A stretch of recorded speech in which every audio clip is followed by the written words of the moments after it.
Hey, how's it going, guys? I'm your host, Mr. Blu-ray. Welcome back to the Mr. Blue podcast.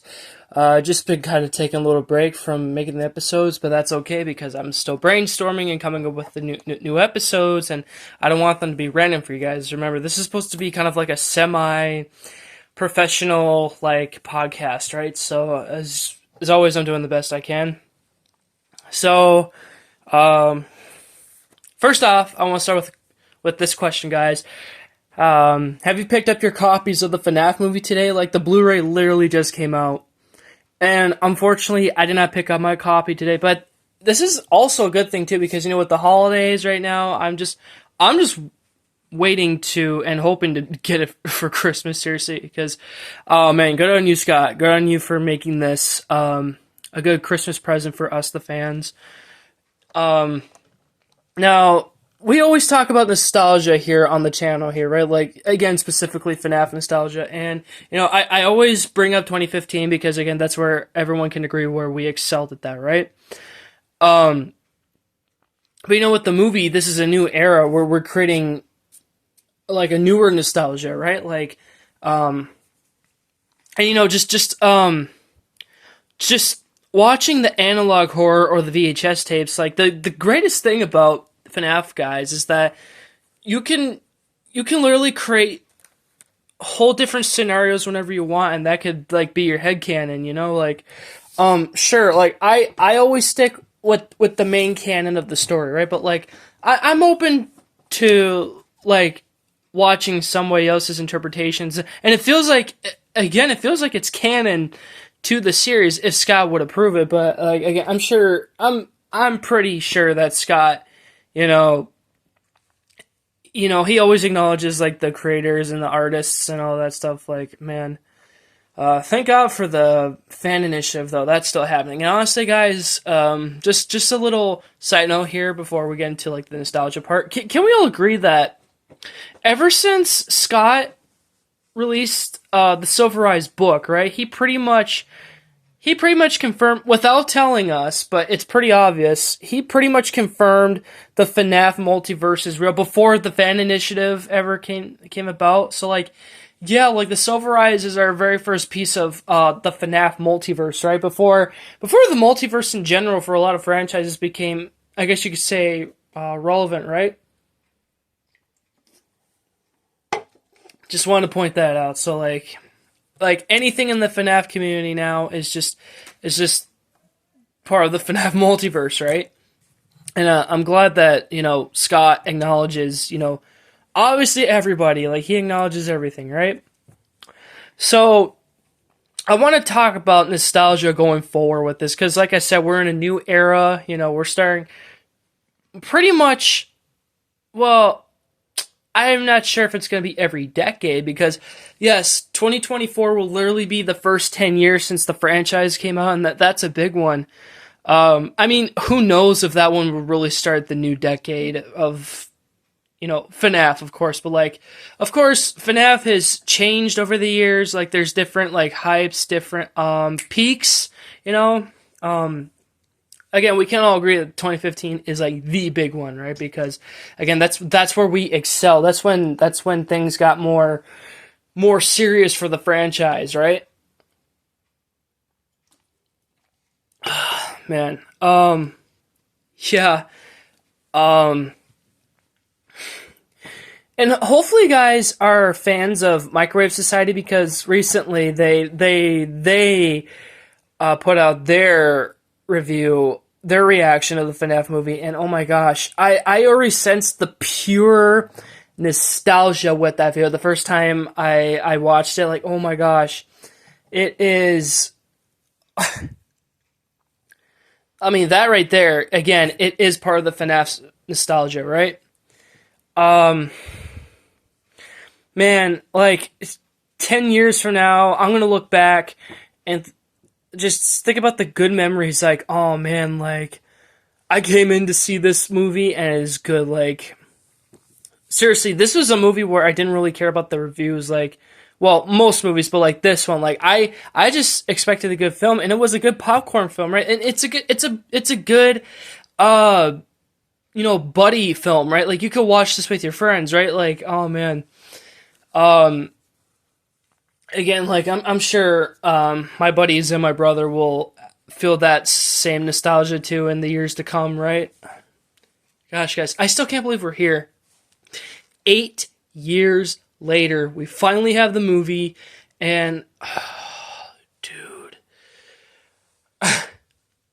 seriously, guys, I cried at the end of the movie just because, like, again, it is worth the wait. Like, we've talked about this on the live stream, like the day, like after we saw the movie. Like, yes, most video game movies go through development hell because, especially with the original creators behind it, like they want to perfect their creations, right?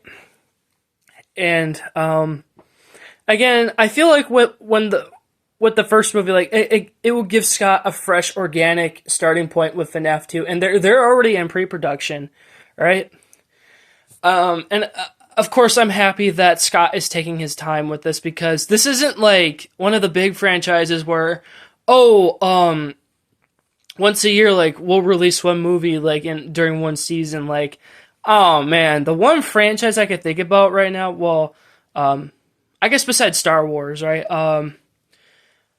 My parents were very big into The Hobbit. You guys remember, like, those films came out, like, once a year, like, during Christmas time, and they would always go to see it. So, for me and my buddies, that's gonna be, our thing, like, every other year, like, that's gonna be pretty much, like, our marathon in a way, right? Like, seeing a new FNAF movie, like, I don't know if this was somebody on Facebook. I don't follow them, but, like, this was pretty cool. If it came on my feed, like, somebody created like a kind of like a fan made I guess movie slate for FNAF, like because guys, we pretty much know after this trilogy Scott is going to want to make another trilogy because again,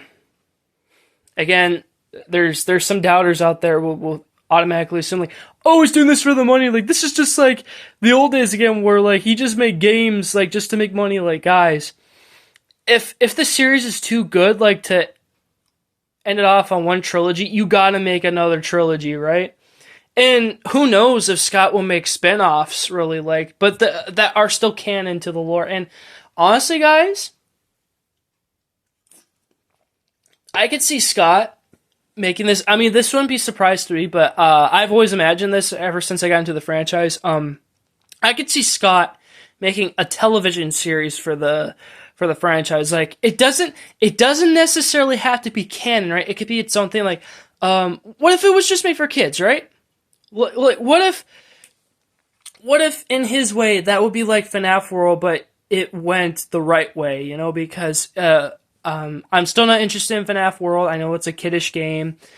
But I feel like Scott would just make a FNAF series for kids, right? But the adults could still like it too, just as long as Scott doesn't make it one of those like typical like little kid shows, right? Like the main demographic is just for kids and not the adults. Like, don't make it a cringy show, right? Again, if he were to make that happen, right?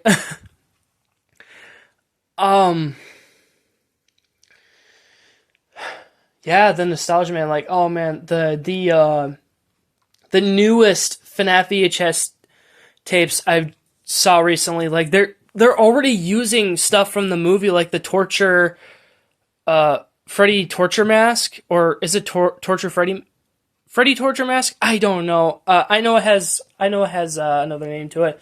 Correct me in the comments, though, guys. And oh man, again, I feel like the movie makes perfect sense, right? Like, again, you know how Hollywood likes to mess up, adaptations? Like, it depends on it. Like, this one was pretty good because, again, with Scott being an indie game developer, I'm sure there was lots more he wanted to put in his game. So, this is pretty good. Like, again, the movie lore it cleaned up a lot of, like, the game lore because, I'm not afraid to admit, like, I'm sure Scott isn't afraid to admit that, the game lore is a mess, and I loved the Silver Eyes elements in there. I guess the Fazbear Frights stuff went into the movie too, right? Like, it's been 2 months since I've seen the movie, of course, but like, I'm sure I'll look up for the Easter eggs and all that. Like, oh man, I didn't even recognize Sparky the dog, guys, the first time I saw it because, like, then again, it was a pretty dark theater, and I should have seen it like clear as day, but nope. Like, as soon as hopefully, if I get the Blu-ray on Christmas, like, I'll make sure to keep an eye on that. But like, of course, I've seen pictures and clips on YouTube. Like, oh, that was Sparky the dog, nice. So yeah, like I said, the movie lore pretty much cleaned up the game lore for now because there's a lot to clean up with the lore, right? Like, again, I feel like this was a concept with the Freddy mask that Scott wanted to put in the first game because the critics are so funny. Like, why do they expect this movie to be like the game? Like, that would be such a boring movie to just watch the screens and not say anything, right? Like, oh man. Of course, it is a joke now, and it will still be a joke for the years to come. Like, and again, this movie is only for like the fans of the franchise who know about it, right? Like, I had a feeling like when Scott said he wanted to make a film like for everybody, quote unquote everybody, I knew this was just for the fans. Like, yep. And you know, with new audiences coming in, like they would want to play the games. Like with this, I'm pretty sure I talked about this too. Like you don't necessarily have to play the games and read the books to know about the movie. Like, if you want to watch the movie first, then go right ahead. And if you're interested in the games and the books, go ahead. Like, again, like in the FNAF community, we're not going to judge. Like, do FNAF the way that you want to do it, if that makes sense.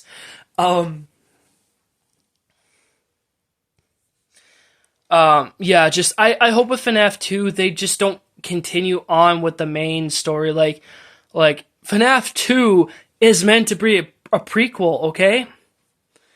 Because again, like, if Scott is willing to go forward with this, then you need to have a crap ton of flashbacks. Like, and I'm not talking about the dream sequence that happened in the first movie. No, we need to have different flashbacks going all the way back to 87, right? We need to see the bite of 87.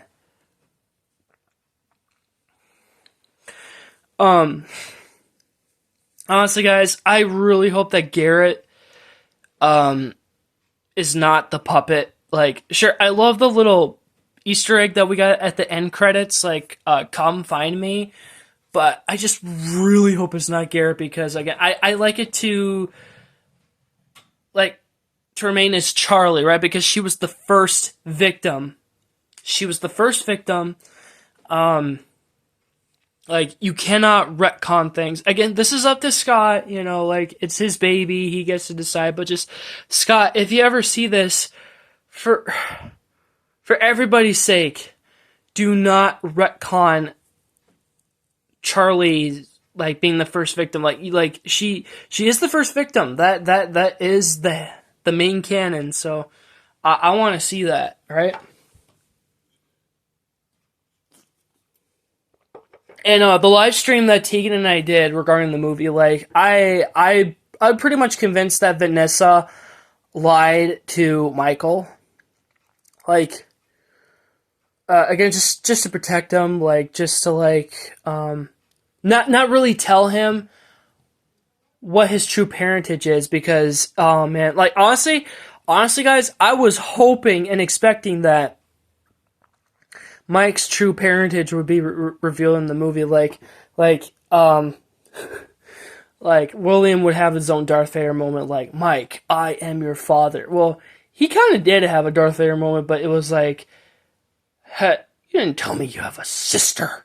So you see the similarities with him and Darth, right?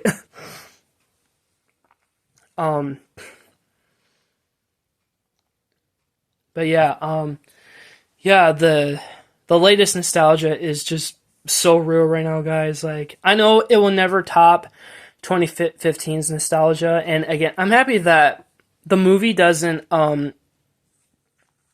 changed the way how I feel about like the games and the books. Like yes, the movie is canon to the game lore, right? Like again, Scott wanted to just fill in those blanks, right? Again, because again, when you're an indie game developer, there's only so much you could do, right? Gosh, I'm so thirsty.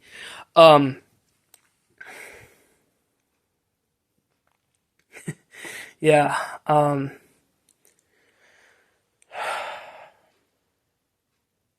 But again, besides nostalgia, guys, I wanted to cover this again a little bit. Again, regarding the live stream that we did. Man, as a Minnesotan, it is. I am just. I'm just so happy that this movie takes place in Minnesota, and again, specifically Granite Falls. Even though I don't live there, but I've heard a lot of good things about it. Like, man, like who would have thunk it? Like, did Scott plan this all along? Like, Freddy's is in Minnesota. Like, jeez, it's like now Freddy Fazbear's like a real one. Like, that's gonna be like kind of like the.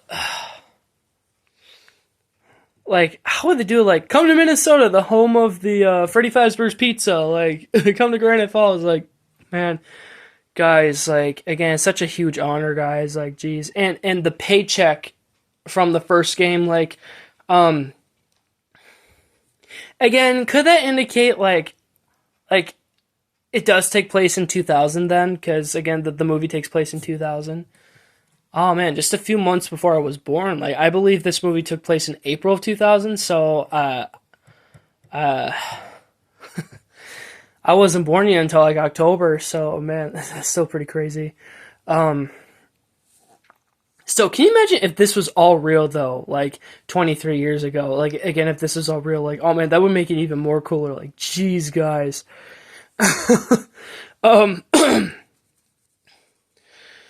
So yeah, if Scott wanted to confirm that the first game took place in 2000, I'll take it, because again, like, people did the math when the first game came out. Like, minimum wage back in the early 90s was like $4 an hour.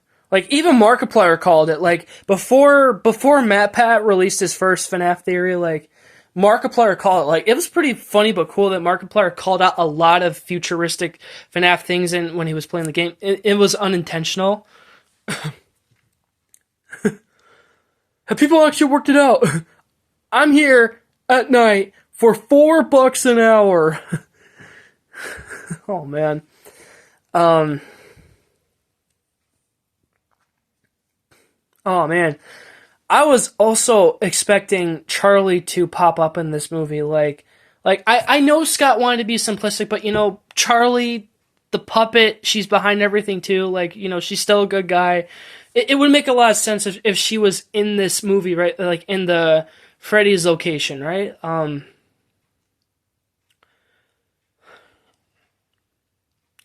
that also begs the question, when were the FNAF 1 animatronics made? Were they actually made in the 90s? Because they would have to reopen sometime in like the early 90s, because, the FNAF 2 or toy animatronics were like from the 80s, right? And some people were speculating, because the damage of Freddy's in the first movie, like, they'll become the withered animatronics. Like, again, that could confirm a lot of things. Like what we speculate with FNAF 2, like we were all expecting it to be a sequel, right? And like, why did these original animatronics look so different? Like, when you look at FNAF 2, Bonnie, again, Wither Bonnie, like, he looks like FNAF 1 Bonnie, but there's a few changes. So, like, again, who knows? But in one of the latest VHS tapes for Freddy Jr.'s, one of the withered animatronics is Bonnie, right? But that could be a blueprint of, like, FNAF 1 Bonnie could look like Wither Bonnie. Like, guys, if you haven't seen that VHS tape, please go watch it. I highly recommend it. Sure, the ending is pretty scary, but it's worth it. Again, if you're up for that stuff. Yeah, it's just, oh man, how are they gonna make a Freddy Jr.'s in the 2000s, right? And I guess it's also retcon that Afton rotting in the suit is he basically survived 2 decades instead of 3. Like, oh man. So I guess in FNAF 3 it will take place in 2020, and then we'll get to see like if his rotting corpse slash zombie mode will be accurate to FNAF 3. Oh man, I was freaking out when I saw the suit. Well, again, everybody was freaking out because we wanted to see what the original suit looks like. Like, sure, there was different adaptations and again, like fan creations and all that, fan animations, but finally Scott gave us the real suit.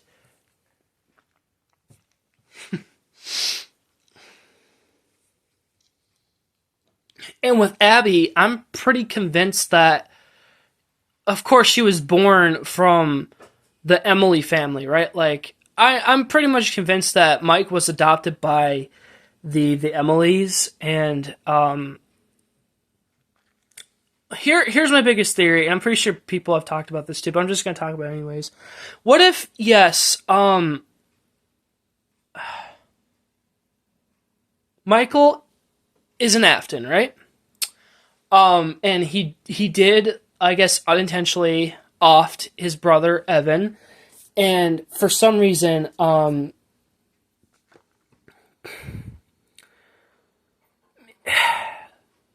trying to make sense of this, but like, sure, maybe he was adopted by the Emilys later on. Like, William just wanted to get rid of him. Like, what if William knocked him out cold and like gave him amnesia, right? Again, I'm trying to make sense of this. Gives him amnesia, gives him up for the Emilys, right? And then they gave him a new alias, Mike Schmidt. And that's where Garrett comes in, and he's, oh man, I hope Garrett is kind of like an excuse victim, like he's not part of like the main victims because there's 5 of them. And that's why, this dream keeps coming back to Mike, because he might have an identity crisis, guys. I'm calling this out. Michael Afton himself could have an identity crisis.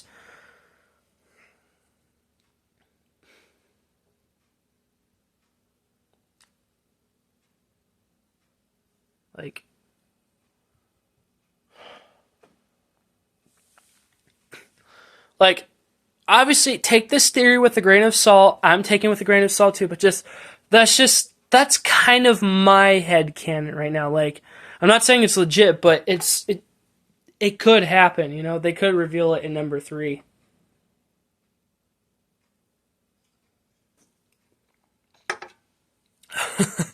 But I would love to hear your guys' theories on the movie lore's backstory, right? Like, what do you think really happened with the Aftons and the Emilys? Because even when Mike was talking to Vanessa about like his dad, or his quote unquote dad, like kind of like losing his way, like you could tell that's Henry. Like, Henry lost his way. He lost his, well, quote unquote best friend, because I guess he found out that William is a murderer, right? What else? Of course, Henry will have to come back at some point. Again, hopefully in 3. Like, sure, we could see a younger Henry, Emily in FNAF 2, like in the 80s. Or again, unless if Scott is willing to make another trilogy and add Pizzeria Simulator, and then Henry could come in for like the final approach or whatever, and does his infamous speech, let's say. Connection terminated. Yeah, it's just, again, however Scott wants to put it, because, man, he's crammed in a lot of Easter eggs in this first movie, but it's the perfect balance, right? Like, perfectly balanced is all things should be. So, like, how much of the lore does he want to put in the next 2 films, right? Because, again, we all know that FNAF 2 will foreshadow number 3, right? Like, it'll show William rotting, and then he'll wake up, like, and he'll probably say his famous line again, like, I always come back. That's the thing. Scott, did you ever intend the Aftons to be British at all? Because they are British in the game lore, but again, if they were British in the movie lore, that would explain why William, like when he acted as like a work counselor and he had to change his alias, like he had to get rid of the accent, right? Like, oh, everyone knows the accent, right? Like, whenever someone hears it, like, oh, the big bad is coming, right? And what if Mike, like, this is gonna sound stupid, but just bear with me, guys. Again, keep this with a grain of salt, right? What if, again, I'm going with my, like, he lost his memory theory, right? Like, what if he what if he didn't know he was British, and he immediately know how to speak, like, basic English right away? And, again, the Emilys knew about it, they just don't want to say anything. Because, I know that the Emilys, they wouldn't tell people about his parentage, like, his heritage, like, oh, like, he comes from a long line of, like, of a murderer. Like, oh my gosh, I'm trying to make sense of my words here, guys, but you get what I'm saying, like, because people, the public, everybody will know, and they will look at Mike, like, differently, like, in a bad way. They're like, oh, you're the son of a murderer, like, and Mike will be so confused because he wouldn't know, right? He wouldn't know. Again, that's from a storytelling perspective, right? Like, I know that's how I would do it if I was the head of FNAF. Like,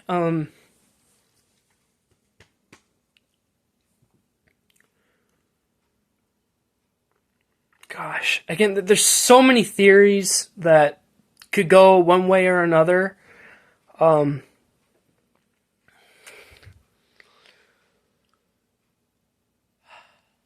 Yeah. Let's talk about Markiplier again. So, yeah, again, I'm actually happy that he's not in the first one, because, like, he was supposed to be the first guard that died, and, like, oh, man, like, if that would have happened, we would have said, redemption arc! We need a redemption arc! I don't believe the first guy is Fitzgerald, right? So, again, if FNAF 2 really is going to take place in the 80s, because it's a prequel, make Markiplier the main character of that movie then. Like, make him Jeremy Fitzgerald, okay? Make him Jeremy Fitzgerald. Make him be the Bite of 87 victim. Like, that needs to happen. Man. And then we could finally see Balloon Boy, right? But, like, in his normal form instead of being in his toy form, if that makes sense. I mean, yes, he's part of the toy animatronics, so I'm talking about, like, a figurine version. Like, again, you guys get what I'm saying. Yeah, again, there's so many theories that Scott could acknowledge, like, because, again, the main story is very, very, very complicated. I mean, that's why the movie lore works, right? I'm not going to stop saying this. Like, the movie lore works because it cleans up and answers a lot of questions that we've been asking for basically 9 years since the franchise came out. And, yeah, and of course, Scott is really good at trolling us too. Like, why do you think he put Balloon Boy in? Because he just wants to keep flexing, like, how much and how good of a troll he is. So, like, good on you, Scott. Good on you, Scott. You got us 3 times. And, you know, the Bite of 2000, that's what we're calling it now. It doesn't bother me anymore. Like, it kind of bothered me when I first saw it, but then, like, after, like, watching, especially, like, on MWS, like, I'm fine with it now. Like, man, that was brutal. Like, Max. Oh, man.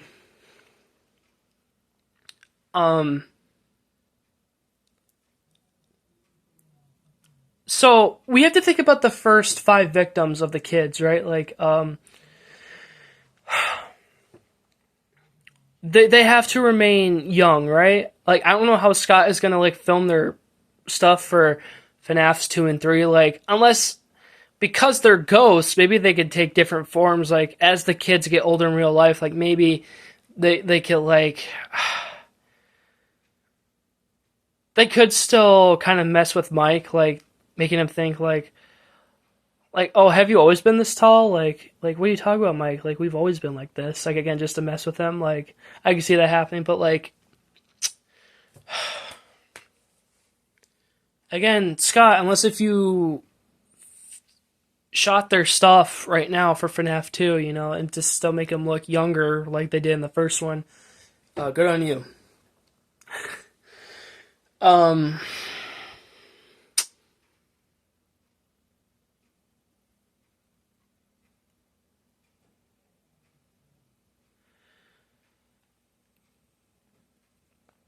Sorry guys if I'm being a little quiet. I'm just thinking about the other theories too. Like again, this movie has so many theories that we all want to cover, and honestly guys, I think with FNAF 3, I think that's when Scott will officially open the box for us and show us what's supposed to really happen, right? I honestly thought people opened the box a long time ago when FNAF 4 came out, right? And when MatPat did that as the intro for his one theory, like, oh my gosh, MatPat opened the box! Of course, the joke was it was Markiplier, like, yes, MatPat, it was me. It was me the whole time, and that is no theory. Oh, seriously, guys, I'm not tripping. Like, I'm not the only one who heard this. Like, when we heard William talking through Springtrap, did anyone else thought that might have been Markiplier? Like, Markiplier is William Afton? Like, oh man, just like the first few lines, but then like when it got distorted again, it sounded more like Matthew Lillard, right? My brother kept telling me, like, didn't he sound like Markiplier? Like, I didn't know how to answer him that, but even though, like, I knew, I thought I heard him too.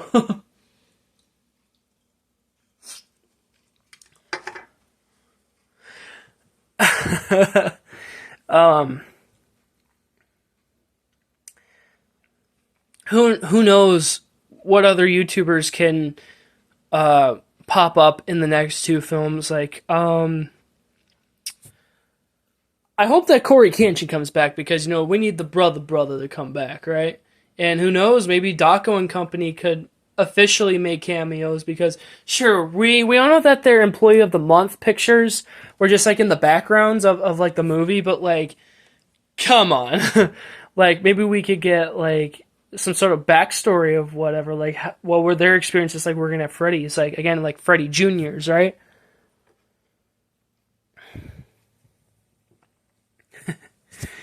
Again, the possibilities are endless.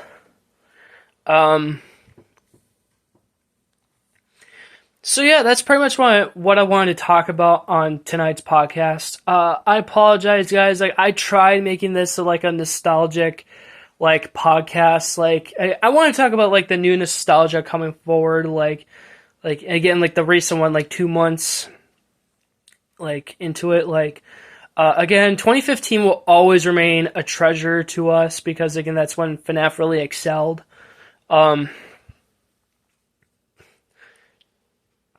And then by 2025, we're going to talk about, like, oh, it's the first decade since, like, FNAF really peaked. Like, that's what we're going to be talking about, guys, in future videos.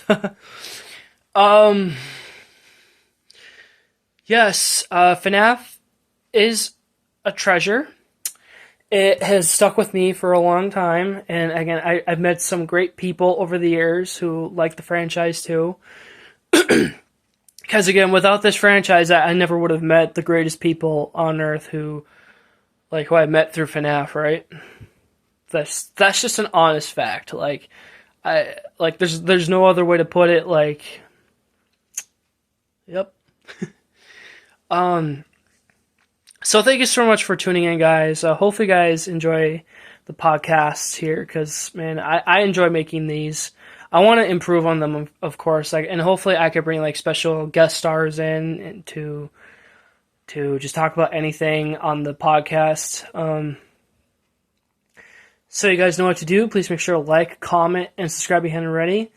And yeah, I'll see you guys on the next episode. Thanks for bye, and may the Lord be with you guys. Always love you guys. Peace out, guys. And like I said, hopefully you guys bought your copies of FNAF today. All right. Good night, guys.